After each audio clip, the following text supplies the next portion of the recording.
بسم اللہ الرحمن الرحیم الحمد للہ عز وجل۔ ہم قانون شریعت پڑھ رہے ہیں۔ آج ہم انشاءاللہ عز وجل قانون شریعت سے صحابہ اور اہل بیت کے تعلق سے پڑھیں گے۔ صحابہ و اہل بیت، سب سے پہلے صحابی کی تعریف بیان کر رہے ہیں کہ صحابی کسے کہتے ہیں۔ صحابی کس مسلمان کو کہتے ہیں؟ صحابی اس مسلمان کو کہتے ہیں جس نے رسول اللہ صلی اللہ علیہ وسلم کے دربار میں حاضری دی، جس مسلمان نے رسول اللہ صلی اللہ علیہ وسلم کی خدمت میں رسول اللہ صلی اللہ علیہ وسلم کے دربار میں حاضری دی اور ایمان کے ساتھ دنیا سے گیا، اسے کہتے ہیں صحابی۔ ایک تعریف یوں بیان کی جاتی ہے کہ صحابی وہ ہے جس نے ایمان کی حالت میں نبی پاک صلی اللہ علیہ وسلم کو دیکھا اور ایمان کی حالت میں اس کا انتقال ہوا۔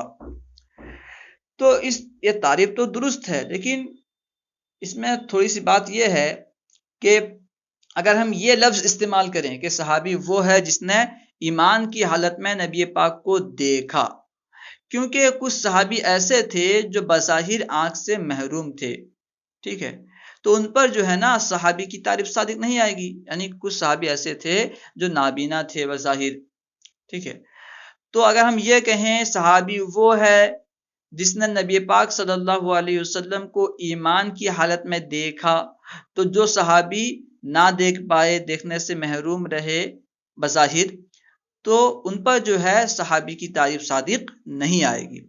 اسی وجہ سے یہاں جو تعریف بیان کی گئی ہے یہ بہت اچھی تعریف ہے، یہی تعریف درست اور صحیح ہے، زیادہ صحیح ہے، ٹھیک ہے، کہ صحابی وہ مسلمان ہے جس نے رسول اللہ صلی اللہ علیہ وسلم کی خدمت میں حاضری دی اور ایمان کے ساتھ دنیا سے گیا، اس کو بیان کیا۔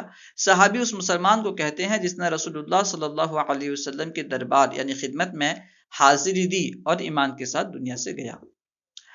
سب صحابی اہل خیر و صلاح ہیں، تمام صحابی اہل خیر و صلاح ہیں، یعنی بھلائی اور نیکی والے ہیں، اور عادل و ثقہ ہیں، سب کے سب صحابی عادل اور ثقہ ہیں۔ جب کسی صحابی کا ذکر ہو تو خیر ہی کے ساتھ ہونا فرض ہے، جب بھی کسی صحابی کا ذکر کیا جائے تو بھلائی کے ساتھ ہی کیا جائے، یہ ضروری اور فرض ہے۔ عقیدہ نمبر 29، صحابی کی توہین کا حکم۔ صحابی کی توہین کرنا کیسا؟ کسی صحابی کے ساتھ بد عقیدگی، گمراہی و بد مذہبی ہے۔ کسی بھی صحابی کے ساتھ بد عقیدگی، گمراہی اور بد مذہبی ہے۔ حضرت امیر معاویہ، حضرت عمرو بن عاص، حضرت وحشی رضی اللہ تعالی عنہم وغیرہ کسی صحابی کی شان میں بے ادبی تبرہ ہے، ٹھیک ہے، حضرت امیر معاویہ، حضرت عمرو بن عاص، حضرت وحشی رضی اللہ تعالی عنہ وغیرہ کسی صحابی کی شان میں بے ادبی کیا ہے؟ تبرہ ہے، اور اس کا قائل رافضی ہے، ٹھیک ہے، جو صحابی کی شان میں بے ادبی کرتا ہے وہ رافضی ہے، اس کا قائل رافضی ہے۔ اب یہاں سے شیخین کی توہین کا حکم بیان کر رہے ہیں۔ شیخین سے مراد کیا ہے؟ شیخین سے مراد سیرت میں حضرت ابوبکر صدیق اور حضرت عمر فاروق ہیں، حضرت صدیق اکبر اور فاروق اعظم ہیں، ٹھیک ہے، صدیق اکبر اور فاروق اعظم کو شیخین کہتے ہیں اہل سیرت کے نزدیک، اہل سیر کے نزدیک، ٹھیک ہے۔ تاریخ کی کتابوں میں جب بھی شیخین استعمال ہو تو اس سے مراد صدیق اکبر اور فاروق اعظم ہے، اور احناف کے نزدیک اگر فقہ کی کتاب پڑھیں گے تو اس میں شیخین کا لفظ آئے گا، ٹھیک ہے، اس میں اگر شیخین کا لفظ آئے تو اس سے مراد جو ہے حضرت امام ابو یوسف اور حضرت امام اعظم ابو حنیفہ رضی اللہ تعالیٰ عنہ، ٹھیک ہے، شیخین سے مراد امام اعظم ابو حنیفہ اور امام ابو یوسف رضی اللہ تعالیٰ عنہ۔ خیر، حضرات شیخین کی توہین کا حکم۔ حضرات شیخین رضی اللہ تعالیٰ عنہما کی توہین بلکہ ان کی خلافت سے انکار ہی فقہا کے نزدیک کفر ہے۔ شیخین کی توہین تو بڑی بات ہے، اگر کوئی بندہ ان کی خلافت کو نہ مانے، ان کی خلافت کا انکار کرے تو فقہا کے نزدیک خلافت سے انکار ہی کفر ہے۔ حضرت معاویہ کو برا کہنے والے کا حکم۔ عقیدہ نمبر 30، کوئی ولی کتنے ہی بڑے مرتبے کا ہو، کسی صحابی کے رتبے کو نہیں پہنچتا۔ کوئی ولی چاہے کتنے ہی بڑے مرتبے کا ہو، کتنے ہی بڑے فضل و کمال والا ہو، کتنے ہی بڑے رتبے والا ہو، کسی صحابی کے رتبے کو نہیں پہنچتا۔ ایک حدیث پاک کا مفہوم ہے، خلاصہ عرض کر رہا ہوں کہ اگر کوئی غیر صحابی احد پہاڑ کے برابر سونا خیرات کرے اور میرا کوئی صحابی ایک مٹھی جو خیرات کرے، تو احد پہاڑ کے برابر سونا خرچ کرنا میرے صحابی کے ایک مٹھی جو خرچ کرنے کے برابر نہیں ہو سکتا۔ اگر کوئی غیر صحابی احد پہاڑ جتنا سونا صدقہ کرے اور صحابی ایک مٹھی جو صدقہ کرے، تو احد پہاڑ برابر سونا صدقہ کرنا ایک مٹھی صحابی کے جو کے برابر نہیں ہو سکتا، صحابی کے ایک مٹھی جو کے برابر بھی نہیں ہو سکتا۔ ٹھیک ہے، کوئی ولی کتنے ہی بڑے مرتبے کا ہو، کسی صحابی کے رتبے کو نہیں پہنچتا۔ حضرت علی رضی اللہ عنہ سے حضرت امیر معاویہ رضی اللہ عنہ کی جنگ خطائے اجتہادی ہے۔ حضرت علی اور حضرت معاویہ کے درمیان جو بھی جنگ ہوئی وہ اجتہادی خطا کی وجہ سے ہوئی ہے، جو گناہ نہیں۔ اجتہادی خطا جو ہے یہ گناہ نہیں ہے۔ ٹھیک ہے، اس لیے حضرت معاویہ رضی اللہ عنہ کو ظالم، باغی، سرکش یا کوئی برا کلمہ کہنا حرام و ناجائز بلکہ تبرع و رفض ہے۔ ٹھیک ہے، اس لیے جو ہے امیر معاویہ کی شان میں ظالم، باقی اس طرح کے جو برے الفاظ ہیں اس طرح بولنا ناجائز و حرام بلکہ تبرع و رفض ہے، کیونکہ یہ خطا اجتہادی ہے۔ خطا اجتہادی جو ہے گناہ نہیں ہوتا، اس لیے ہمیں تو حق ہی نہیں کہ ہم برا بھلا کہیں، ہم کچھ کہیں ہمیں تو حق ہی نہیں پہنچتا۔ ٹھیک ہے، اہل بیت میں کون لوگ داخل ہیں؟ اہل بیت سے مراد کیا؟ لفظ اہل کا معنی والا اور بیت کا معنی گھر۔ اہل بیت یعنی گھر والے۔ ٹھیک ہے، اہل والا والی ایک کے لیے بھی استعمال ہوتا ہے، جمع کے لیے بھی۔ اہل بیت یعنی گھر والے۔ اب سب تو گھر والے ہوتے ہیں، لیکن جب اہل بیت کہا جاتا ہے تو اس سے مراد نبی کے گھر والے مراد ہوتے ہیں۔ نبی کے گھر والے سے مراد بالخصوص نبی کی اولاد۔ ٹھیک ہے، نبی کی اولاد، اور اولاد کب ہوں گے؟ جب گھر والیاں ہوں گی، یعنی نبی کی گھر والیاں یعنی بیویاں اور اولاد وغیرہ، اس کو بیان کریں گے۔ دیکھیے، اہل بیت میں کون لوگ داخل ہیں؟ اہل بیت یعنی رسول اللہ صلی اللہ علیہ وسلم کی بیویاں اور اولاد، انہیں اہل بیت کہتے ہیں۔ صحابہ کی طرح ان کے بھی بہت فضائل آیات و احادیث میں آئے۔